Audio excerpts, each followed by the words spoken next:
We all know that owning a small business means you wear many hats, but sometimes you really need an extra pair of hands. Upwork is how good companies find great and trusted freelance talent. With more than 2 decades of experience, with the simple and ambitious goal of pioneering a better way of working, companies at every stage turn to Upwork to get things done and find more flexibility in staffing key projects and initiatives. They access a global marketplace filled with top talent in IT, web dev, marketing, and more. Posting a job on Upwork is easy. With no cost to join, you can register, browse freelancer profiles, and get help drafting a job post or even book a consultation. From there, you connect with freelancers that get you and can easily hire them and take your business to the next level. Visit Upwork.com right now and post your job for free. That's Upwork.com to post your job for free and connect with top talent ready to help your business grow. That's UPWORK.com, Upwork.com. Salut à toutes, salut à tous. 7e étape de ce Tour de France. On continue les étapes punchy. Désormais, on est en Bretagne. On part de Saint-Malo et on arrive à Mur de Bretagne qui sera la principale difficulté du jour. Il faudra attendre, hein. C'est encore une longue étape aujourd'hui, 197 km. Et le début est plutôt plat, et même plus que le début, puisque la première côte répertoriée, la côte du village de Mur de Bretagne, est au kilomètre 177. Donc voilà, il y aura le temps de voir venir.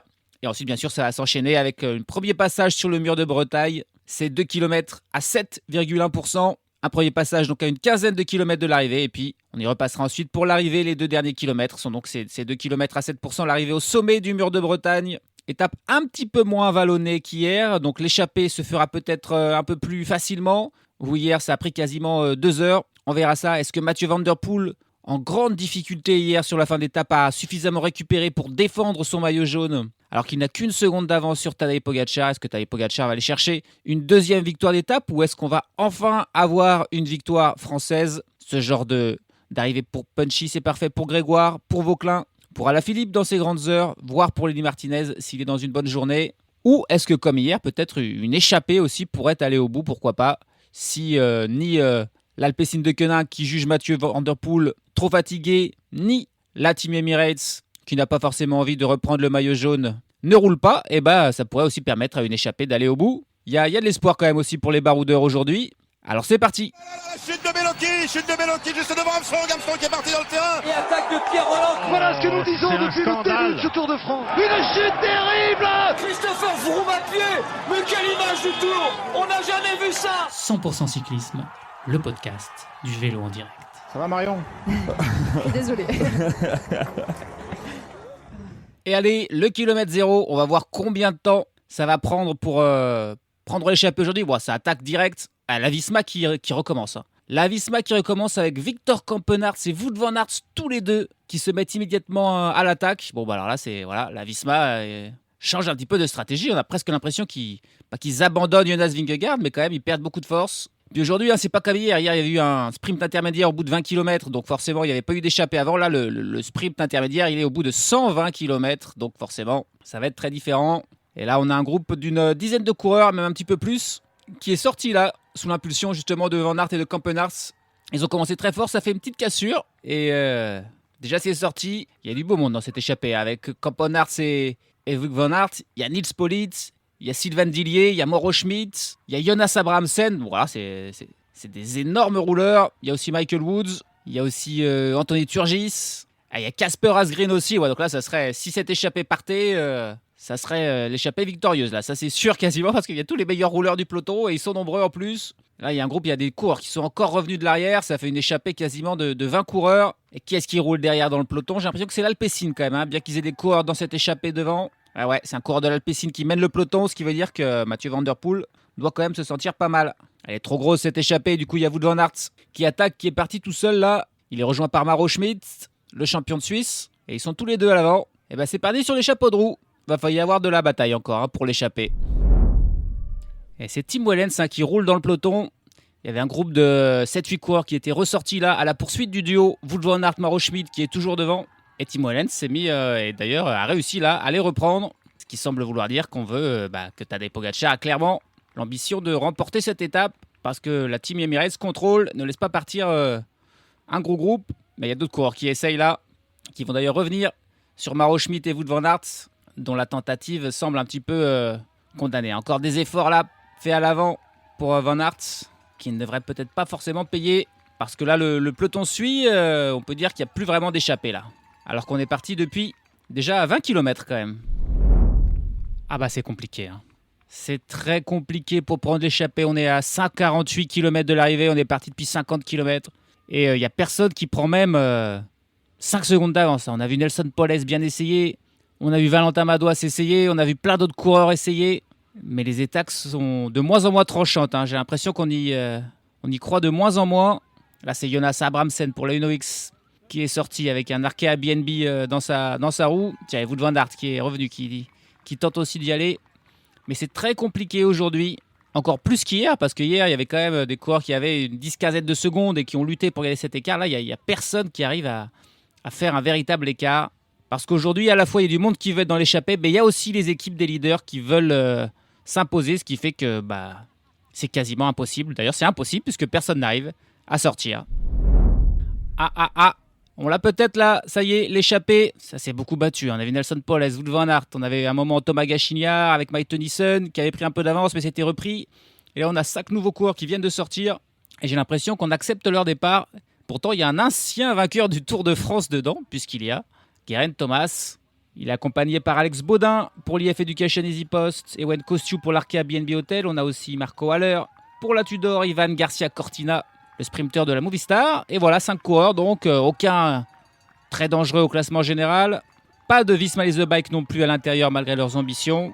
Et on a donc accepté de laisser partir ces 5-là. On est à 140 km de l'arrivée. Et ça y est, là, l'écart qui passe au-dessus des 30 secondes. Ouais, c'est fait. L'échappée du jour enfin formée après encore une belle bataille. Un petit peu moins longue qu'hier quand même. Et alors pourquoi c'est celle-ci qui est partie, c'est quand même étonnant, hein. Il n'y avait aucun écart, il n'y avait jamais plus de 10 mètres d'avance et d'un seul coup, c'était celui-ci le bon mouvement. Il faut avoir de la chance, hein. Franchement, prendre l'échappée, c'est pas que du talent et de la force. Il faut aussi avoir un petit peu de chance, faire la bonne attaque au bon moment, au moment où les équipes décident de laisser partir aussi un petit peu. Voilà. Le bon timing pour ces 5-là qui sont donc partis à l'avant. Bon, c'est quand même pas le même scénario du tout qu'hier. Les chances de l'échapper qui semblent beaucoup plus faibles parce que là, on a 2 équipes qui sont à l'avant du peloton avec Pavel Silakov pour la Team Emirates et qui a derrière lui 3 équipiers de Mathieu Van Der Poel. Donc voilà, Pogacar et Van Der Poel qui semblent vouloir se livrer un nouveau duel. Et l'écart qui est déjà stabilisé à seulement 1 minute, hein. L'écart est monté à 1,12, 1,15 et il a déjà rebaissé pour être à la minute. C'est pas du tout bon signe pour Geraint Thomas, Alex Baudin, Ewen Kosciu, Marco Haller et Ivan Garcia Cortina. On est très loin de l'arrivée. Et là, on les laisse à peine espérer, hein. Situation figée là, sur les routes du Tour de France. Écart d'1 minute 30 entre les 5 hommes de tête et l'échappée, alors qu'on vient de passer la barre des 100 km de l'arrivée. C'est l'Alpecin de Koenig de Mathieu Van Der Poel qui fait désormais le plus gros du boulot en tête du peloton pour maintenir cet écart là d'1 minute 30, 1 minute 40. Ça donc semble peu probable qu'Ivan Garcia Cortina, Ewen Kosciu, Marco Haller, Geraint Thomas ou Alex Baudin s'imposent aujourd'hui. Par contre, on peut se faire un petit plaisir en revenant sur la carrière de Geraint Thomas, puisque c'est son dernier Tour de France. Il prendra sa retraite à la fin de l'année. Geraint Thomas, le Britannique de 39 ans, qui a passé toute sa carrière dans l'équipe britannique de l'Ineos Grenadier. Alors au tout début, il était à la Barlow World. Il a signé pro en 2007. Elle était alors de division continentale. La Barlow World a disparu en 2009. Et la Sky Pro Cycling a été créée en 2010 et a un petit peu pris le relais comme équipe britannique. Et Geraint Thomas, il était là aussi en 2010. Il était là quand la Sky Pro Cycling est devenue la Team Sky, puis la Team Ineos, puis l'Ineos Grenadier désormais. Ça fait 18 ans qu'il est dans cette équipe. Geraint Thomas, il a rencontré évidemment de nombreux succès, mais beaucoup moins par exemple que Tadej Pogacar. Pogacar, on l'a vu, il a fêté sa 100e victoire il y a quelques jours. Et Geraint Thomas, dans toute sa carrière, c'est 25 victoires au total. La première en 2010 sur la course en ligne des championnats de Grande-Bretagne. La dernière, c'était en 2022, il y a 3 ans déjà. Une course World Tour, le classement général du Tour de Suisse. C'est sa dernière victoire. Il compte évidemment beaucoup de victoires au niveau World Tour et sa plus prestigieuse, c'est bien sûr le classement général du Tour de France 2018, au cours duquel il remportait également 2 étapes. Il devançait Tom Dumoulin d'une 51 et Chris Froome de 2 minutes 24. Geraint Thomas qui a également remporté les classements généraux du Tour de Romandie en 2021, du Critérium du Dauphiné en 2018 ou de Paris-Nice en 2016. Coureur qui a participé à 22 grands tours dans sa carrière. C'est son 22e grand tour. Il a fait 14 fois le Tour de France, 6 fois le Giro et 2 fois la Vuelta. Le Tour de France, on a dit. Il s'y est imposé en 2018. Il a ensuite fait 2e en 2019 et 3e en 2022. Sur le Giro, il a aussi fait des bons résultats. 2e en 2023 et 3e en 2024. Par contre, sur la Vuelta, il n'a pas réussi. 69e en 2015, 31e en 2023 pour ses 2 participations. Il ne compte non plus aucune victoire d'étape sur le Giro ou la Vuelta. Il n'y a que sur le Tour de France où il s'est imposé 2 fois en 2018 et aussi une victoire d'étape en 2017. Et puis évidemment, de par son expérience, il a fait beaucoup de monuments. 6 fois Paris-Roubaix, 6 fois Milan-San Remo, 6 fois le Tour des Flandres, 3 fois Liège-Bastogne-Liège et, de manière assez improbable, puisque c'est quand même un grimpeur, il n'a jamais fait le Tour de Lombardie, Geraint Thomas. C'est étonnant. 2 top 10 seulement dans sa carrière, le Tour des Flandres et Paris-Roubaix, 7e sur Paris-Roubaix, 8e sur le Tour des Flandres. Ça, c'était à chaque fois en 2014, à une époque où il était plus donc un coureur de classique que de classement général. Geraint Thomas qui prendra donc sa retraite à la fin de la saison et il est clairement en fin de carrière. Cette saison, il a rien fait. Son meilleur classement entre étapes et classement général, c'est 28e sur le classement général du Tour de Romandie. Donc voilà, il n'est plus qu'un équipier, Geraint Thomas. La preuve aujourd'hui, il est dans l'échappée avec les Français Ewen Kostiou et Alex Baudin, avec l'Autrichien Marco Haller et avec l'Espagnol Ivan Garcia Cortina, mais une échappée qui a très peu de chances d'aller au bout puisqu'ils n'ont qu'une minute 40 d'avance à 94 km de l'arrivée. Allez, les kilomètres défilent, on arrive au sprint intermédiaire, situé à 57 km de l'arrivée. Les 5 échappés là, qui vont prendre évidemment les 5 premières places, eux vont pas forcément s'en soucier. Par contre, derrière dans le peloton, on voit déjà des coureurs de l'Intermarché Venti, de Biniam Girmay se placer aux avant-postes. On voit aussi des coureurs de la Lidl Trek de Jonathan Milan. Notez que ça va être un sprint en plus un petit peu en montée. Ça grimpe aux alentours de 5%. On est quasiment plus sur de la montagne, le classement de la montagne que du sprint là. Derrière ces 5 échappés, celui qui passera en 6e position prendra 11 points. C'est le maximum que pourront prendre Girmay ou Milan. Et ensuite 10 pour le suivant, 9, 8 et ainsi de suite jusqu'au 15e. Allez, les échappés, c'est Ewen Kostiou, le local de l'étape qui pour l'instant mène. Mais finalement non, personne ne s'en soucie. Marco Haller qui prend son relais. Et c'est Ivan Garcia Cortina quand même qui va le faire. Ah oui, c'est un sprinter, Ivan Garcia Cortina. C'est logique, il fait une toute petite accélération pour passer en tête et prendre 20 points. Mais c'est surtout derrière que ça nous intéresse. Avec le duel entre Milan et Girmay. On a toujours Anthony Turgis qui est là pour prendre les points derrière les 2 cadors. Pour l'instant, c'est Quinn Simmons qui est en tête et qui ont pris beaucoup d'avance sur Milan et Girmay. Mais ça monte tellement que Simmons il a décidé d'y aller pour empêcher Girmay de passer. Quoique ça se bat bien et Jonathan Milan qui va finalement passer devant. Ouais. Milan qui passe encore devant Girmay et Turgis qui passe derrière eux. Mathieu Van Der Poel qui ne s'en est pas soucié cette fois-ci, il ne prendra même pas de points. Alors qu'il pourrait s'en faire un objectif aussi, ce maillot vert. Un beau duel là, entre Girmay et Milan encore. L'écart, plus qu'une minute 6 d'avance pour les échappés. Meta AI is the personal AI to help you with whatever you need. Plus, it meets you where you are. Not only is Meta AI now an app, but it's also on the apps you already know and love. Facebook, Instagram, WhatsApp, and Messenger. Plus the Ray-Ban Meta glasses. It's easy to access wherever you are. So whether you're talking or texting, Meta AI is convenient to use throughout your day. Experience our newest AI that's tailored to you by downloading the Meta AI app. Try the Meta AI app today on the Apple App Store and Google Play. With so many options, why choose Arizona State University? For me, the only online option was ASU because of the quality. Their faculty was really involved with their students and care about your personal journey. The dedication to my personal development from my professors, that's been extremely valuable to me. Earn your degree from the nation's most innovative university. Online. That's a degree better. Explore more than 350 plus undergraduate, graduate, and certificate programs at asuonline.asu.edu. Ça lâche pour Marco Haller dans l'échappée, qui souffre peut-être de la chaleur. Il fait chaud aujourd'hui. C'est le 2e jour consécutif où il y a enfin des vraies températures d'été sur le Tour de France. Et forcément, ça a son influence. Et Marco Haller qui lâche. Ils ne sont plus que 4 devant. Alors que dans le peloton, maintenant que le profil est un petit peu plus vallonné, ça lâche aussi pour certains sprinteurs, et notamment pour Girmay, pour Milan, pour Arnaud Delis, qui vont finir l'étape tranquillement. Ils ne vont pas s'amuser à essayer de suivre le rythme mis par la Team Emirates. C'est Nils Politt qui fait le plus gros du travail. Nils Politt, c'était déjà lui hier qui a roulé pendant quasiment 120 km. Et aujourd'hui, il refait la même, mais à un rythme beaucoup plus soutenu encore qu'hier. Parce que hier, il faisait que mener le peloton. Aujourd'hui, il tente de revenir sur les échappées.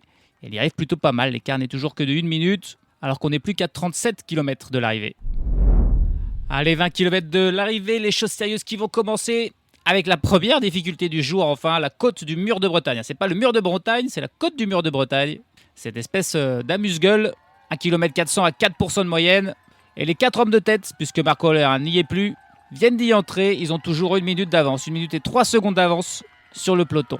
Un peloton qui est mené désormais par la Visma Lease Bike. Et dès le pied là, on a une attaque dans les échappées avec Ivan Garcia Cortina, le sprinter, qui sait que c'est peut-être l'ascension qui lui correspond le mieux et qui décide de mettre une petite accélération là. Il y a un point à prendre au sommet de cette difficulté. Garcia Cortina qui est rattrapé là par les Français Baudin et Kosciu, alors que c'est plus compliqué pour Geraint Thomas qui est légèrement lâché. Et allez, c'est Ewen Kosciu qui prend le petit point au sommet là. Derrière, il y a une petite descente et on va très vite être dans la première de ces ascensions du mur de Bretagne. Et allez, Ewen Kosciu qui attaque dans ce mur de Bretagne désormais, 2 km à 7,1% de moyenne. Il sera le dernier résistant de l'échappée là. C'est à lâcher pour Ivan Garcia Cortina. Alex Baudin était le dernier à s'accrocher. Mais Ewen Kosciu, le breton, qui est désormais seul en tête, il va tenter de résister au moins dans cette première ascension. Bon, il y a un monde, mais c'est hallucinant le monde qu'il y a. Ah, mais encore une fois, mais là, c'est encore pire que l'Alpe d'Huez. C'est une folie. C'est une folie. Il y a des milliers et des milliers de personnes dans cette ascension. C'est incroyable. C'est une belle route large, toute droite. Et derrière, dans le peloton, ça va aussi vite avec Simon Yates pour la Visma Lease Bike qui fait une accélération. Il est suivi par Vingegaard, Lipovic. Pogačar est un tout petit peu plus loin. Pour une fois, il n'est pas dans la roue là, de Vingegaard. Ça monte très très vite. Donc derrière, il y a eu une toute petite chute là pour Clément Champoussin qui a fait un petit peu ripper sur sa pédale. Il ne pourra pas être là dans le final, Clément Champoussin, parce que là, ça monte trop vite dans ces pourcentages terribles, à plus de 10% même là. Simon Yates qui continue de mener le peloton. Ils ont repris Geraint Thomas, ils ont repris Garcia Cortina, ils ont repris Alex Baudin. Il n'y a plus que Ewen Kosciu à l'avant. Kosciu qui passe en tête de cette difficulté et qui va prendre les 2 petits points. Il a 20 secondes d'avance sur le peloton, un peloton qui n'est plus que d'une trentaine de coureurs. Mathieu Van Der Poel a été légèrement distancé dans l'ascension, il est revenu finalement, mais ça semble vouloir dire qu'il n'est pas en très grande forme. Toujours fatigué peut-être Mathieu Van Der Poel. Désormais il y a une petite descente, il y aura très vite une remontée. Et tiens, c'est Wout van Aert. Wout van Aert qui est toujours là. Wout van Aert qui est accompagné par Kevin Vauquelin dans ce mouvement, ainsi qu'un coureur de la Bahreïn victorieuse. Le but c'est de faire la course la plus dure possible. Il est finalement repris là, Wout van Aert, son initiative. Maintenant que ça remonte un petit peu. Et ça ne devrait pas tarder non plus pour Ewen Kosciu qui n'a plus qu'une dizaine de secondes d'avance. On est à 13 km de l'arrivée. Oh attention, l'énorme chute là. L'énorme chute dans le groupe des favoris avec Benili, avec Guillaume Martin, Enric Mas aussi, Almeida qui reste au sol. Oh là là, qu'est-ce qui s'est passé? Santiago Buitrago et Jack Egg pour la Bahreïn victorieuse. Qu'est-ce qu'ils nous ont fait là? On est à 5 km de l'arrivée. Ah, c'est la Bahreïn victorieuse qui semble avoir pris terrible avec Buitrago et Jack Egg. Et Joao Almeida qui n'est pas reparti non plus. Benili, lui, est immédiatement reparti. Enric Mas aussi. Almeida qui se relève, mais qui va perdre du temps. Il va perdre beaucoup de temps, Joao Almeida. Qu'est-ce qui s'est passé? Qui est tombé le premier? C'est peut-être bien Almeida le premier à tomber. Almeida qui tombe, qui entraîne Buitrago derrière lui. Il y a Eddie Dunbar qui fait aussi une grosse chute. Yeno Berkmoes pour la Lotto qui est pris dedans. Il y avait aussi Louis Barré, Valentin Madouas. Ouais, il y a eu du grabuge là. Et c'est les 2 coureurs de la Bahreïn. C'est les 2 coureurs de la Bahreïn qui ne repartent pas pour l'instant. Jack Egg et Santiago Buitrago. Moment très important là où Almeida quand même a été pris dedans et va perdre beaucoup de temps. Et puis ça sent peut-être bien l'abandon à la fois pour Buitrago et Egg. Pour la Bahreïn victorieuse, ce serait un énorme coup dur. Sachant que Lenny Martinez n'est déjà plus dans ce groupe. Allez, c'est parti pour la dernière ascension. 2 km de l'arrivée. Tim Wellens en tête avec Tadej Pogačar dans sa roue. Remco Evenepoel dans la roue directement de Tadej Pogačar. Vingegaard n'est pas très loin. Par contre, Mathieu Van Der Poel, lui, semble un petit peu plus loin. Ouais, Vingegaard en 4e position. Amené par Tige Benoît. Van Der Poel le fera pas. Mathieu Van Der Poel le fera pas. Il est à l'arrière. Il se livre pas. Ça sera pas Mathieu Van Der Poel qui va perdre son maillot jaune. Et il n'y a plus d'équipier pour Pogačar. Tim Wellens s'est relevé. Il est en tête désormais, mais c'est pas une accélération. Il garde son train pour l'instant. Il a Evenepoel dans sa roue, qui semble bien Evenepoel. Il semble bien Evenepoel, Vingegaard, on a les 3 coureurs là, aux 3 premières places. Je crois qu'il y a derrière une cassure. Hein. Il y a une cassure derrière ces 3 là. Ah, c'est Kevin Vauquelin qui tente de boucher le trou, mais ouais, il est déjà lâché. Primoz Roglic qui est déjà beaucoup plus loin aussi. Romain Grégoire aussi. Il y a Félix Gall, Oscar Onley qui sont pas mal, je crois, dans la roue là de Kevin Vauquelin. Mais pour l'instant, Evenepoel, Pogačar, Vingegaard se sont échappés et ils ont l'air tous les 3 relativement faciles. Hein. On est dans les passages à 12% et le final est plus facile, c'est presque plat même hein, l'arrivée à Mur de Bretagne. Donc la différence, faut que ça se fasse maintenant. Kevin Vauquelin qui est en train de revenir avec Tish Benoot, avec Félix Gall et avec Oscar Onley. Il y a aussi Narvaez qui est là dans ce groupe avec Kevin Vauquelin. Ouais, bien joué, Vauquelin qui fait un petit jump et qui arrive à revenir sur le trio de luxe de tête. Il y a Matteo Jorgensen qui est aussi là et qui s'accroche avec Gall, avec Narvaez, Onley. Narvaez et Axel Laurens aussi. Axel Laurens qui s'est accroché, qui pourrait faire le gros coup. Axel Laurens, il a une belle pointe de vitesse. On est à 1 km de l'arrivée et ça se retourne. Ça se méfie, ça va être un sprint en petit comité. Ouais, il n'y a personne d'autre par contre. Hein. Il y a ces 10 coureurs là. Et c'est tout. Evenepoel, Vingegaard, Pogačar, Vauquelin, Narvaez, Jorgensen, Onley, Gall et Laurens. Le groupe Roglic est un petit peu derrière à une quinzaine de secondes avec Lipovic, avec Romain Grégoire et allez, Jonathan Narvaez qui se met en tête de ce groupe évidemment. Mais c'est Remco Evenepoel qui prend sa roue. Pogačar en 3e position. Vingegaard derrière. Axel Laurens, il est en dernière position. Et il n'arrivera jamais à sprinter. Il est vraiment à la rupture. Mais c'est quand même bien qu'il soit encore là. Ce qui n'est pas le cas de Grégoire notamment. Ça, c'est décevant. Ça se regarde, ça se juge. Ça va être un petit sprint. Ouais. Sur le plat au final, ce sprint. Hein. Narvaez qui continue de mener. Qui va être le premier à lancer. Et c'est parti. Et c'est Pogačar qui lance le premier. Avec Vingegaard dans sa roue. Evenepoel qui ne pourra pas remonter, qui doit se rasseoir. Pogačar toujours en tête avec Vingegaard qui va pouvoir que rester dans sa roue. La victoire de Pogačar. Devant Vingegaard, c'est Oscar Onley qui vient faire la 3e place devant Félix Gall. Evenepoel. Ils ont fait... Axel Laurens qui arrive en 9e position, complètement vidé. Et là ensuite on a le petit groupe qui arrive avec 20 secondes avec Skjelmose, avec Grégoire, avec Lipovic, Carlos Rodriguez, Primoz Roglic, Tobias Allan Johannessen qui perd donc une vingtaine de secondes sur Pogačar qui s'impose et qui va reprendre le maillot jaune à Mathieu Van Der Poel qui a disparu dans le final. Il était encore plus fort sur ce sprint. Evenepoel, il s'est rapidement rassis. Et il n'y a que Vingegaard qui est fort encore dans ses sprints. Alors il n'a jamais pu le dépasser, mais il n'a pas perdu 1 centimètre sur Pogačar. Il est resté dans la roue. Alors que les autres ont pris une petite cassure, doivent perdre 1 ou 2 secondes là, avec Oscar Onley, 3e. Alors que Mathieu Van Der Poel n'arrive que maintenant. Il salue tout le monde. Il va perdre son maillot jaune et cette fois-ci, ça sera définitif probablement. Il va le redonner à Tadej Pogačar, qui reprend le maillot et la couleur qui lui va le mieux, le jaune pour Pogačar. 101e victoire, sans écraser. Il n'a pas fait d'écart énorme, mais l'important, c'était la victoire, malgré l'absence de Joao Almeida, qui est tombé là, on le rappelle. Et c'est surtout Buitrago et Jack Haig qui ne sont pas, on les a pas vus repartir pour l'instant. J'espère qu'ils vont pouvoir revenir, mais en tout cas, tous ces coureurs vont perdre beaucoup de temps. Parce que là, on n'est pas comme des étapes de sprint. Si on tombe dans le final, on perd le temps. D'ailleurs, voici Guillaume Martin qui arrive lui aussi pris dans la chute et qui perd 2 minutes 15. Il a le genou en sang, Guillaume Martin. Ça aura une importance quand même pour la lutte pour le podium. Ce temps perdu par Joao Almeida, on va voir combien au total. Mais le plus important, c'est le maillot jaune et son équipier, Tadej Pogačar, qui le remporte. Un sprint maîtrisé. Il a lancé de loin et Remco Evenepoel, qui s'est fait dépasser. Mais Remco Evenepoel, la puissance énorme. Énorme. Il n'y a vraiment que Vingegaard qui pouvait suivre cette vitesse terrible de Pogačar. Elle aura des conséquences cette étape-là, avec cette chute dans le final quand même, qui a fait perdre du temps à pas mal de coureurs importants, mais pas évidemment à Tadej Pogačar qui vient s'imposer, remporter la 101e victoire de sa carrière, la 2e déjà sur ce Tour de France. Il devance Jonas Vingegaard. Et derrière, Oscar Onley qui vient faire une belle 3e place. Un très beau Tour de France pour Oscar Onley. Il y a une petite cassure quand même, il perd 2 secondes, tout comme Félix Gall, 4e. Matteo Jorgensen, 5e, Remco Evenepoel, 6e et Kevin Vauquelin, 7e. C'est du bon boulot aussi pour Kevin Vauquelin. Jonathan Narvaez prend la 8e place à 7 secondes. Axel Laurens, 9e à 15 secondes.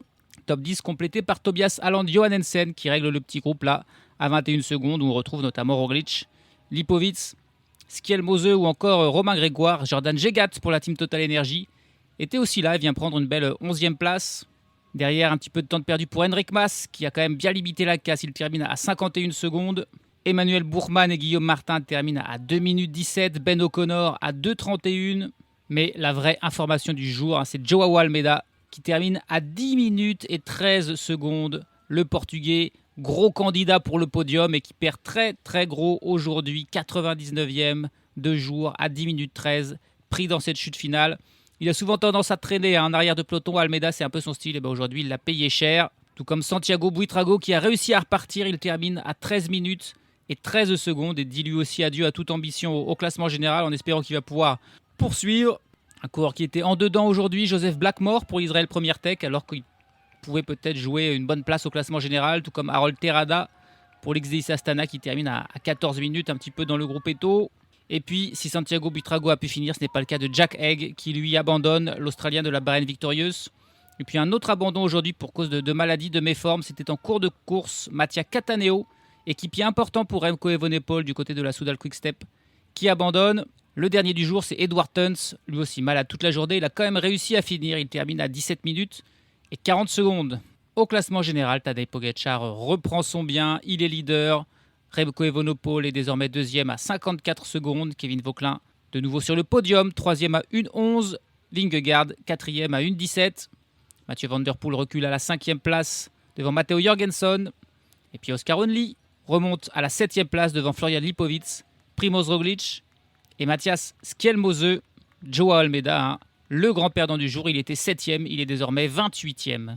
Tadej Pogačar qui s'empare aussi du maillot par points et du maillot vert avec une bonne avance. Désormais, il a 156 points. Jonathan Milan en a 122 et William Girmay 111. Au classement de la montagne, c'est aussi un coureur de la Team Emirates, mais ce n'est pas Pogačar qui n'est que deuxième. C'est Tim Wellens, le leader, avec 8 points devant Pogačar, donc 7 points, et Ben Illy, 4 points. Remco Evenepoel, meilleur jeune avec 17 petites secondes d'avance sur Kevin Vauquelin et 1,55 sur Oscar Onley. Et à part le classement du maillot vert, ces autres classements devraient être figés parce que demain, on a une étape quasiment toute plate qui arrivera à Laval. Une seule difficulté, un petit col de 4e catégorie qui ne fait que 900 mètres à 4%, autrement vous dire, c'est pas l'Alpe d'Huez. Il y aura par contre un final en montée. Le dernier kilomètre est à 3% de moyenne. Ça sera pour les sprinteurs, mais il faudra être un sprinter très costaud pour s'imposer. Ça sera le retour du duel entre Jonathan Milan et Tim Merlier, Philipsen n'étant plus là. Ce sont ces deux coureurs qui sont les principaux favoris. Milan qui n'a pas encore gagné sur ce Tour de France à l'inverse de Tim Merlier. Et puis il y a bien sûr plein d'autres sprinteurs qui vont vouloir se mêler à la lutte. Il n'y aura pas beaucoup des occasions pour les sprinteurs dans le reste de ce Tour de France. Il faudra donc en profiter demain et aussi après-demain. Là, on a un week-end 100% sprinter. Il ne faudra pas se louper. Salut à tous, salut à toutes.